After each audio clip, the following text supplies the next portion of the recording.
வீரயுகநாயகன் வேள்பாரி பகுதி 9. கபிலர் எவ்வியூர் வருவதற்கு 3 மாதங்களுக்கு முன்னர் நடந்த நிகழ்வு இது. சித்தாற்றின் வடபுலத்தைச் சேர்ந்த பாணர் கூட்டம் ஒன்று எவ்வியூருக்கு வந்திருந்தது. அவர்கள் வேட்டை சமூக பின்புலத்தில் இருந்து பாணர்களாக மாறியவர்கள். யாழ் தெய்வமான மதங்கனையும் மதங்கியையும் வணங்குபவர்கள். இந்த குழு தலைவன் மதங்கன் என்றும் தலைவி மதங்கி என்றும் அழைக்கப்படுவர். தாங்களே வேட்டையாடி அந்த விலங்கில் இருந்து யாழுக்கு நரம்பு எடுத்து கட்டுவர். அந்த விலங்கின் தோல் கொண்டு பறை செய்வர். இவர்களின் கூத்து நள்ளிரவுக்கு பிறகுதான் தொடங்கும். அரிசியின் அளவு பருமன் கொண்ட யாழ் நரம்புகள் மீட்டப்பட்டு பறை ஒலிக்க தொடங்கும் போது வேட்டை விலங்கின் சீற்றம் ஆரம்பமாகும். சிறு பறையின் ஒலியில் தொடங்கும் கூத்து நேரம் ஆக ஆக உக்கிரம் கொண்டு காட்டை மிரட்டும். குகை விலங்கு வெளியில் வந்து எட்டி பார்க்கும். அதன் கண்களுக்குள் இருக்கும் நீல ஒளி இருளுக்குள் ஊர்ந்து இறங்கும். இந்த குழுவினரின் அடையாளமே தோல் கருவியான தடாரிதான். தடாரிகளை துணியால் கட்டி கூடையில் வைத்து காவடியை போல் இருபுறமும் தூக்கி வருவார்கள். பயணத்தின் போது அவற்றை கீழிறக்கி மண்ணில் வைக்க மாட்டார்கள். தடாரி மண்ணை தொட்டால் அங்கு கூத்து நிகழ்த்தப்பட்டுத்தான் அவற்றை தூக்க வேண்டும். எனவே கூத்து நடக்கும் இடத்தில் மட்டுமே அதை கீழே இறக்குவார்கள். மற்ற நேரங்களில் எல்லாம் காவடியைப் போல தோளிலும் கைக்குழந்தையைப் போல இடுப்பிலும் சுமந்தபடியே இருப்பர். தங்களின் முன்னோர்கள் வேட்டையாடிய யானையின் காலடியின் அளவு கொண்டே தடாரியை வடிவமைப்பர். கூத்து நிகழ்ந்து கொண்டிருக்கும் எந்த கணத்தில் தடாரிகளை எடுத்து பெரும் மதங்கன் களம் இறங்குவான் என தெரியாது. யாழ் தெய்வதை உருகி அழைக்க ஏதோ ஒரு கணத்தில் சினம் கொண்டு இறங்குவான். தடாரிகள் எழுப்பும் ஒலி கேட்டு மலை தெய்வம் உள்ளொடுங்கும். மதங்கன் மலை நடுங்க ஆடுவான். தடாரிகளின் பேரொலி காட்டை கிட்டித்து இடிக்கும். காட்டின் ஆதி மைந்தர்கள் ஆடிய ஆட்டம் இது. மதங்கனின் ஆட்டத்தை கதையாக கேட்கும் போதே பலரும் நடுங்குவர். மதங்கன் கூட்டம் வந்திருக்கிறது என்பதை கேள்விப்பட்ட பாரி அடைந்த மகிழ்ச்சிக்கு அளவே இல்லை. பாரி இதுவரை மதங்கனின் கூத்தை பார்த்தது இல்லை. பாரியின் மனைவி ஆதினி, அவள் பொதினிமலையின் குலமகள். அவள் சிறு வயதில் பொதினிமலையில் தந்தையோடு சேர்ந்து மதங்கனின் நிகழ்வை பார்த்து பயந்து அழுததை பற்றி பாரியிடம் பல நாள் சொல்லி இருக்கிறாள். ஏனோ பரம்பு நாட்டுக்கு மதங்கனின் கூட்டம் எதுவும் வந்தது இல்லை. நீண்ட காலத்துக்கு பிறகுதான் பாரி கேள்விப்பட்டான் சித்தாற்றங்கரையில் இருந்த நெட்டூர் மலையை சோழன் கைப்பற்றி விட்டான் என்று. அந்த மண்ணின் மகா கலைஞர்களான மதங்கர்கள் இப்போது அவனது கடல் பணிகளுக்கு ஏவல் வேலை செய்து கொண்டிருக்கின்றனர். யாழிசையின் பெருந்தேவிகளான அந்த குலப்பெண்கள் சோழ அரண்மனையில் விரலிகளாக மாறி கிடக்கின்றனர். பேரரசை உருவாக்கும் கனவுக்கு எண்ணற்ற இனக்குழுக்கள் இரையாக்கப்பட்டு விட்டன. மதங்கர் இனமே முற்றிலும் அழிந்து போய்விட்டது என நினைத்து கொண்டிருந்த பாரிக்கு தப்பி பிழைத்த அந்த பாணர் குழுவை பார்த்ததில் அடைந்த மகிழ்ச்சிக்கு அளவே இல்லை. பாரிக்கு 2 மகள்கள். மூத்தவள் அங்கவை, இளையவள் சங்கவை. சிறுமியின் விளையாட்டை இன்னும் தொலைக்காமல் இருக்கும் சங்கவையை விட 6 ஆண்டுகள் மூத்தவள் அங்கவை. பாரியின் குலக்குடி. தந்தையின் எண்ணத்தை அவரது கண்களில் இருந்தே கண்டறிந்து விடுவாள். தாய் ஆதினிக்கு அங்கவையின் மீதான ஆச்சரியம் எப்போதும் நீங்கியது இல்லை. தான் அறியாத பாரியை இவள் எப்படி கண்டறிகிறாள் என எத்தனையோ முறை நினைத்திருக்கிறாள். உனது சொல்லைத்தான் தந்தை கேட்பார் என ஒரு முறை கூட சொல்லியது இல்லை. ஆனால் தந்தையைப் போலவே நீயும் சொல்கிறாயே என சொல்லாத நாளில்லை. எது ஒன்றையும் அவளின் கண்கொண்டு பாரி பார்ப்பதும் பாரியின் எண்ணம் கொண்டு அங்கவை யோசிப்பதும் எப்போதும் நடக்கும் நிகழ்வுகளாகிவிட்டன. ஒரு நாள் நண்பகலில் அருவி குளியல் முடித்து உணவுக்கு காத்திருந்தனர். சமையல் தயாராகி கொண்டிருந்தது. அருகிலிருந்த பாறையின் மீது ஏறி முடிகள் காய சுடுவையில் தாங்கி நின்றான் பாரி. சிறு துணியால் தலை துவட்டியபடியே ஆதினியும் அங்கவையும் பாறை ஏறி வந்தனர். என்ன பார்த்து கொண்டிருக்கிறீர்கள் தந்தையே என கேட்டாள் அங்கவை. குரல் கேட்டு திரும்பாமல் கண்டுபிடி என்றான் பாரி. எதிரில் விரிந்து பறந்த காடு, பின்புறம் கேட்கும் அருவியின் ஓசை, எங்கும் சிறகடித்து திரியும் பறவைகள், அவ்வப்போது வீசிச் செல்லும் காற்றின் சலசலப்பு என அனைத்தையும் பார்த்தனர் ஆதினியும் அங்கவையும். பதிலுக்கு காத்திருந்தான் பாரி. ஆதினி சொன்னாள், எங்கும் பறவைகளின் குரல் கேட்கிறது. ஏதாவது ஒரு பறவையின் குரலில் துயரத்தின் சாயல் வெளிப்பட்டிருக்கும். அதைத்தான் நீங்கள் கவனித்துக் கொண்டிருக்கிறீர்கள் என்றாள். அங்கவையோ, இல்லை, தந்தை வேறு ஒன்றை பார்த்து கொண்டிருந்தார். அதை நான் கண்டுபிடித்து விட்டேன் என்றாள். சொல்லும் போதே அவளது முகத்தில் வெட்கம் பூத்து நின்றது. பாரி அவளை உச்சி முகர்ந்தான். ஆதினிக்கு கோபம் வந்தது. அவள் எதை சொல்கிறாள்? நீங்கள் எதை பார்த்தீர்கள்? சொல்லுங்கள் என்றாள் சற்றே பொறாமையுடன். அங்கவை சொன்னாள், அம்மா, அதோ அந்த மூலையில் சந்தன வேங்கை மரம் நிற்கிறது பாருங்கள். தந்தை அதைத்தான் பார்த்து கொண்டிருந்தார் என்றாள். இப்போது ஆதினி முகத்தில் வெட்கம் ஓடியது. இவ்வளவு நேரம் அந்த திசையை பார்த்து கொண்டது நின்றது அதனால்தானா என்றாள் ஆதினி. ஆம், நம் மகளையும் காதல் அழைத்துச் செல்லும். அதற்குள் நாம் அவளுக்கு செய்ய வேண்டியவற்றை சிந்தித்துக் கொண்டிருக்கிறேன் என்றான் பாரி. என்ன அது என ஆர்வத்தோடு கேட்டாள் ஆதினி. நிலமெங்கும் அறியப்பட்ட பெரும் புலவர்கள் பரணரும் கபிலரும். அவர்களில் ஒருவரேனும் பரம்பு நாட்டுக்கு வரமாட்டார்களா என பல நாட்கள் விரும்பி இருக்கிறேன். அந்த விருப்பம் இன்று வரை நிறைவேறவில்லை.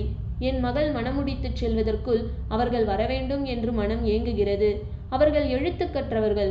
அவர்களிடம் இருந்து என் மகளும் என் மக்கள் சிலரேனும் எழுத்து கற்றால் எவ்வளவு நன்றாக இருக்கும் என்றான் பாரி. அது எனக்கான உங்களின் விருப்பம் தந்தையே. அதைவிட ஆழமான ஆசைகள் உங்களிடம் உண்டு. அவை நிறைவேற வேண்டும் என்றுதான் நான் விரும்புவேன் என அங்கவை சொன்னாள். பாரியே சற்று வியந்து, எதை சொல்கிறாய் என கேட்டான்.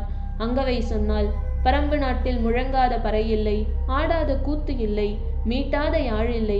ஆனால் மதங்கர் கூட்டம் இந்த மண்ணை மிதிக்கவில்லை என்ற ஏக்கம் நீண்ட நாள் உங்களின் ஆழ்மனதில் உண்டு. உங்களோடு அமர்ந்த அந்த விசையையும் கூத்தையும் நான் காண வேண்டும். அதுதான் எனது ஆசை என்றாள். சமையல் தயாராகிவிட்டதால் கீழிருந்து அழைக்கும் குரல் கேட்டது. நீ போய் முதலில் சாப்பிடு, நாங்கள் வருகிறோம் என்று மகளை அனுப்பி வைத்தான் பாரி. அவனது கண்கள் கலங்கி இருந்தன. கவனித்த ஆதினி என்ன என்று கேட்டாள். மதங்கர் நாட்டை சோழன் அடிமையாக்கிக் கொண்டான். அந்த மகத்தான இசைவாணர்கள் வர இனி வாய்ப்பே இல்லை என சொல்லும்போது பாரியின் குரல் உடைந்தது. செய்வது அறியாது நின்ற ஆதினி அவன் தோலை தொட்டாள். சற்றே ஆஸ்வாசம் அடைந்து நிதானித்தான் பாரி. சரி, வாருங்கள், அந்த சந்தன வேங்கை மரம் வரை போய் வருவோம் என்றாள். சிறிய நகைப்போடு பாரி சொன்னான், மகள் இருக்கும் போதே நீ அழைத்திருக்க வேண்டும். அந்த துணிவை ஏன் இழந்தாய்? ஆதினி சொன்னாள், எனது கண்களை நீங்கள் பார்த்திருந்தால் உங்களுக்கு தெரிந்திருக்கும். நீங்கள் தான் அவற்றை நேர்கொண்டு பார்ப்பதே இல்லையே. இந்த தாக்குதலை பாரி எதிர்பார்க்கவில்லை. ஆதினியின் கண் கொண்டு பார்க்க தவறிய நாட்கள் எத்தனையோ. காலம் எவ்வளவு வேகமாக அழைத்து கொண்டு போகிறது. கணவனின் இடத்தை தந்தை எந்த கணம் விழுங்குகிறான் என்பதை நிதானிக்கவே முடியவில்லையே என யோசித்துக் கொண்டிருக்கும் போது பாரி சொன்னான், நீதான் எனது கண் கொண்டு பார்த்தவள். புரியாமல் விழித்தாள் ஆதினி. உண்மையில் நான் அந்த பச்சை புறாவின் சற்றே மாறுபட்ட குரல் ஒலியைத்தான் கேட்டுக்கொண்டிருந்தேன். அங்கவை காதல் பருவத்தில் நிற்கிறாள். அவளின் கண்களின் வழியே அவள் பார்க்க தொடங்கிவிட்டாள். அவளின் கண்களுக்கு சந்தன வேங்கைதானே முதலில் படும். அதைத்தான் தந்தை பார்த்திருப்பார் என நம்பிச் சொன்னாள் என்றான். நீங்கள் ஏன் அதை ஒப்புக்கொண்டீர்கள் என கேட்டாள். மெல்லிய சிரிப்போடு பாரி சொன்னான், குழந்தைகளிடம் விட்டு கொடுக்கும் போதும் தோற்கும் போதும் தான் ஓர் ஆண் தாய்மையை அனுபவிக்கிறான். இதை ஆதினி எதிர்பார்க்கவில்லை. சற்றே கலங்கிய அவள் பாரியின் நெஞ்சில் சாய்ந்து சுடுவெயில் மறைய இதழ் பதித்தாள். நள்ளிரவு சிறுநிலவு. காடு எங்கும் சாம்பல் தூவிக் கொண்டிருந்தது. ஊர்மன்றலில் பந்தங்கள் ஏற்றப்பட்டு எவ்வியூர் முழுக்க திரண்டிருந்தது. செய்தி கேள்விப்பட்டு பலரும் இரவோடு இரவாக வந்து கொண்டிருந்தனர். மதங்கி யாழ்மீட்டத் தொடங்கியதில் இருந்து பார்வையாளர்கள் இமை சிமிட்டுவது கொஞ்சம் கொஞ்சமாக குறைந்து கொண்டிருந்தது. இசைக்கருவிகள் ஒவ்வொன்றாக இணைந்தன. சிறுபறையும் அரிப்பறையும் முழங்கும் போது இருள் நடுக்கம் கொள்ளத் தொடங்கியது. சலங்கையணிந்த பெண்கள் இருவர் நெடுநிழல் நகர ஆவேசம் கொண்டு ஆடினர். பாரியின் இடது பக்கம் அங்கவை அமர்ந்திருந்தாள். வலது பக்கம் அமர்ந்திருந்த ஆதினியின் அருகில் சங்கவை இருந்தாள். வழக்கம் போல் பாரியின் பின்புறமாக நின்றிருந்தான் முடியன். பாட்டா பிறை என சொல்லப்படும் பாட்டன்மார்களுக்கான மேடையில் அமர்ந்து பார்த்து கொண்டிருந்தான் தேக்கன். அவர்களோடு தேக்கனின் வயதுடைய பெருசுகளும் உட்கார்ந்திருந்தனர். கூத்தின் பாங்கில் துயரத்தின் நெடுங்குரல் மேலே எழும்பியது. அழிந்த இனத்தின் கடைசி பாடகன் தனது குரல் நாளங்கள் வெடிப்பதைப் போல பாடத் தொடங்கினான். இன்றோடு குரல் வெடித்துச் சாக வேண்டும் என்பதே அவன் விளைவாக இருந்தது. ஆறா துயரை கலையாக்கும் போது கலைஞன் படும் வேதனைக்கு இணை கூற சொல்லில்லை. குரலும் சலங்கையும் யாழும் பறையும் ஒன்றை ஒன்று விலகியும் விழுங்கியும் நகர்ந்தன. போர்க்குதிரைகளின் விரட்டுதலில் இருந்து தப்பியோடும் ஓர் இசை கலைஞனின் காலடி ஓசை தனித்து கேட்டுக்கொண்டிருப்பதைப் போல பாரி உணர்ந்தான். அந்த ஓசை எந்த கருவியிலிருந்து வருகிறது என்பதை அவனது கண்கள் தேடிக்கொண்டிருந்தன. எல்லோரும் மெய்சிலிர்த்து பார்த்து கொண்டிருந்த கணத்தில் இரு தடாரிகளோடு குதித்து உள்ளே இறங்கினான் மதங்கன். அதுவரை முழங்காமல் இருந்த அனைத்து தடாரிகளும் ஏக காலத்தில் ஒலி எழுப்பின. சற்றும் எதிர்பாராத பேரிசை. பாரியே குலுங்கி உட்கார்ந்தான். பயந்த சங்கவை அம்மா என கத்திய ஓசை பக்கத்தில் இருப்பவருக்கு மட்டுமே கேட்டது. ஆதினி அவளை அணைத்து மடியில் இறுக்கிக் கொண்டாள். அதை கவனித்த பாரியின் கண்களுக்கு சிறுவயதில் பயந்து கத்திய ஆதினியும் சேர்ந்து தெரிந்தாள். மதங்கன் தாவி உள்ளிறங்கிய இடத்தில் மண் பெயர்ந்து மேலே எழுந்தது. வேட்டையாடிய யானையின் காலடி நிலத்தை அதிரச் செய்வதைப் போல அது இருந்தது. ஓர் ஆட்டம் தொடங்கும் கணத்தில் இவ்வளவு ஆவேசம் கொண்டு நிகழுமா என்ற வியப்பு எல்லோருக்கும் இருந்தது. இருமுகப் பறையான தடாரியை கையால் அடித்து முழங்க வேண்டும். அவன் 2 நடை முன்னும் பின்னுமாக தவ்வி தவ்வி தடாரியலில் ஒலி எழுப்பிக் கொண்டிருந்தான். மதங்கனின் குடுமி கழன்று சிகை சுழன்று எழும்பியது. ஆவேசம் கொண்ட மதங்கன் கால்களை முன்னும் பின்னுமாக மாற்றி குதிகாலால் குத்தி குத்தி ஆடினான். மதயானை தனது நிழலை கொல்ல மீண்டும் மீண்டும் தந்தத்தால் மண்ணை குத்துவது போல அது இருந்தது. எல்லா கருவிகளும் முழங்கிக் கொண்டிருந்தன. பாரி உறைந்த நிலையில் மதங்கனை பார்த்து கொண்டிருந்தான். மூதாதையர்களின் ஆதிக்கூத்து. மதங்கன் மயங்கிச் சரிந்ததோடு முடிந்தது. பின்னிரவில் கூத்து முடிந்ததும் எல்லோரும் கலைந்தனர். கலைஞர்கள் இசைக்கருவிகளை துணிகளில் எடுத்து கட்டினர். மதங்கனை அருகில் அழைத்து அமரச் செய்த பாரி அவன் உள்ளங்கையை தொட்டும் தடவியும் பார்த்தபடி நீண்ட நேரம் எதுவும் பேசாமல் இருந்தான். உள்ளங்கை சிவந்து இறுகிப் போயிருந்தது. நீங்கள் இங்கேயே தங்கிவிடுங்களேன் என்றாள் ஆதினி. இல்லை, நிலை கொள்ளக்கூடாது என்பது தெய்வ வாக்கு என்றான் மதங்கன். நிமிர்ந்து அவன் கண்களை பார்த்தான் பாரி. நாங்கள் தப்பி ஓடுகிறோம். மீளா துயர் எங்களை விரட்டுகிறது. ஓரிடத்தில் நின்றுவிட்டால் துயர் முழுமையும் கவிந்துவிடும். அதனால் தான் மறுபகல் காணாமல் இரவோடு இரவாக ஆடிய நிலம் விட்டு அகல்கிறோம். விலக்கிச் செல்ல மனதில் துணிவு இல்லை. எனவேதான் தெய்வ வாக்கு என்கிறோம் என்றான் மதங்கன். பாரிக்கு சொல்ல எதுவும் இல்லை. உனக்கு என்ன வேண்டும்? எது வேண்டுமானாலும் எடுத்துக்கொள் என்றான். மதங்கன் கேட்க சற்றே தயங்கினான். தயங்காமல் கேளுங்கள் என்றார் பெரியவர் தேக்கன். மதங்கன் மெல்லிய குரலில் கேட்டான். வேறு எதுவும் வேண்டாம். கொல்லிக்காட்டு விதை கொடுங்கள். பாரி அதிர்ந்து பார்த்தான். யாரும் எதிர்பாராத ஒன்று. என்ன பதில் சொல்வது என தெரியவில்லை. இப்படி ஒரு பொருள் இருப்பதே வெளியில் உள்ளவர்களுக்கு தெரியாது. இதை எப்படி கேட்டான் மதங்கன்? நீடித்த மௌனம் கலைத்து தேக்கன் சொன்னான். பரம்பின் ஆதிப்பொருட்கள் குலம் தாண்டக்கூடாது என்பது குலநாகினி வாக்கு. வேறு எது வேண்டுமானாலும் கேளுங்கள். குலநாகினியின் வாக்கு காப்பாற்றப்படட்டும். நாங்கள் புறப்படுகிறோம் எனச் சொல்லி வேறு எதுவும் கேட்காமல் மதங்கன் எழுந்தான். அவன் உள்ளங்கை பாரியிடம் இருந்தது. தடாரியை அடித்து அடித்து வடிவேறிய கை. அதை தொட்டு அழுத்தியபடியே தலை நிமிராமல் பாரி சொன்னான். எடுத்து வாருங்கள். அரண்மனையை நோக்கி வீரர்கள் ஓடினர். 3 நாட்களுக்கு முன்னர் மதங்கன் கூட்டம் மேற்கு எல்லையின் வழியே பரம்பு நாட்டுக்குள் நுழைந்தனர். பன்றிக்காட்டின் அடிவாரம் இருக்கும் காட்டாலம்தான் முதல் கிராமம். அந்த திசை வழியே நுழையும் எந்த பாணர் கூட்டமும் அந்த கிராமத்தை வந்து அடையும்.